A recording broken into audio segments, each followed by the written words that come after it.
All right, let's dive in. Today, we're tackling this whole New World Order thing, and we're looking at it through the eyes of Richard Wolff, pretty well-known U.S. economist. Yeah, he's got some interesting takes. We've got two interviews with him on deck, one from DW News and another from the Bottom Line. Should be a good mix. So Richard Wolff, when he talks about BRICS, it's not like he sees them as this super tight-knit group with one mind. Right. More like they're united by frustration. It's Brazil, Russia, India, China, South Africa, and then you've got these new additions like Iran, Egypt, Ethiopia, UAE. Bunch of different countries. And Wolff actually says they're more articulate about what they stand against than what they're for. Makes you wonder, can a group that different really shake things up? You've got democracies, you've got, well, not so much democracies. Exactly. And then you've got those rivalries going way back, like India and China. Like a family dinner where everyone's griping about the food but can't agree on what to order instead. Haha, that's a good one. But it does make you think, can BRICS get past just complaining? Can they actually build something new?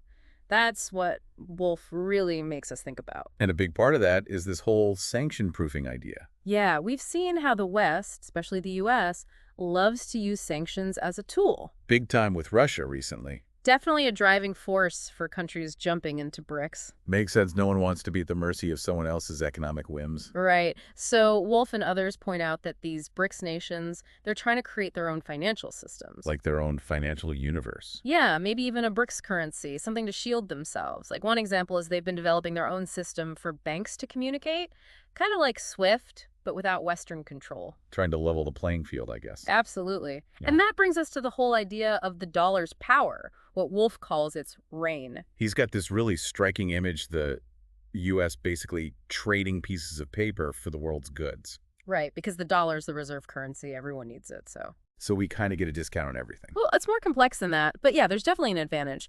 But as these other economies grow, they're not too happy with that setup. They want more say. And this is where China enters the picture. It feels like this whole BRICS versus the G7 thing, It's really the U.S. and China going head-to-head. Well, Wolff lays it out pretty clearly. Russia's economy, it's small compared to the U.S., but China, they're gaining fast. Like, seriously fast. Wolff even says they could overtake the U.S. by the end of the decade. That's a big deal. Huge. The U.S. hasn't really had a rival like that in a long time. Like the whole world's shifting beneath our feet. And we're all trying to figure out where we'll land. And this brings us to another important point Wolff makes.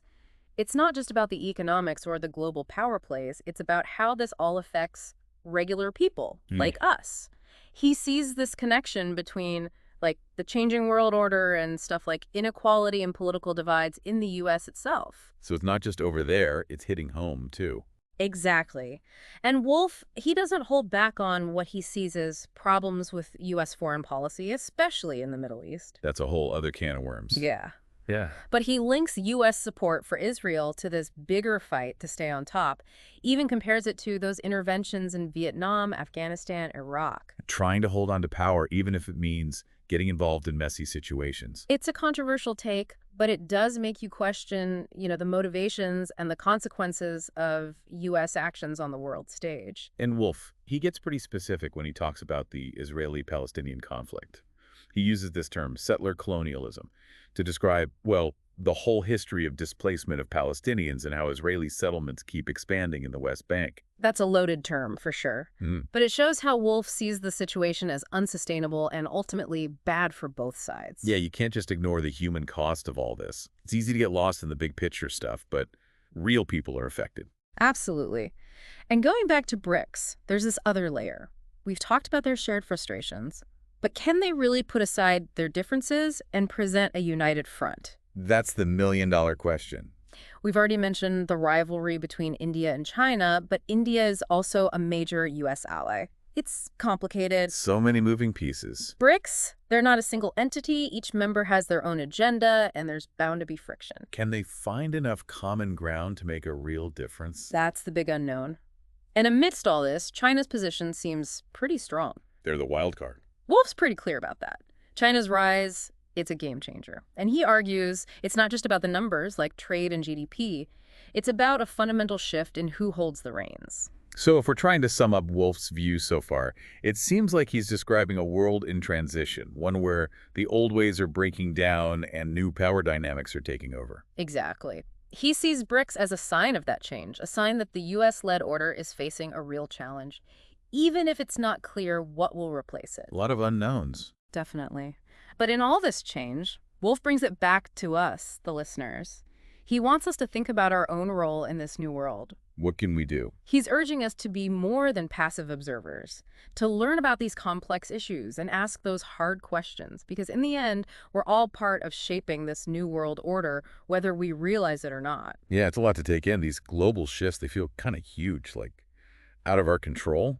But Wolf, he doesn't want us to just sit back and watch. He wants us to think about how these changes affect us, like in our everyday lives. Exactly. He wants us to look past the headlines, the political stuff, and ask ourselves, how is all this playing out right here, right now? How could it affect our jobs, our money, even just the cost of groceries? It's easy to think of this as some far-off thing, but it's not. It's connected to everything. He wants us to be informed, to really engage with these issues. It's not about being an expert, right? No, but being aware, asking questions, that's important because we're all part of shaping this new world, whether we know it or not. Wolf gives us a lot to show on, that's for sure.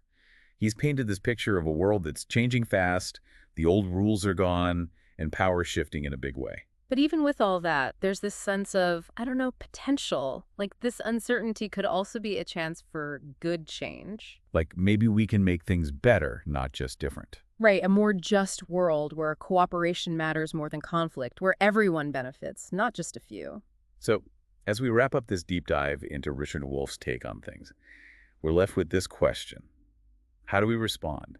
Do we just go with the flow, or do we try to steer things in a direction we believe in? It's a tough question, but an important one. The world's changing, that's a given. But will we be the ones shaping that change, or just reacting to it? That's up to us.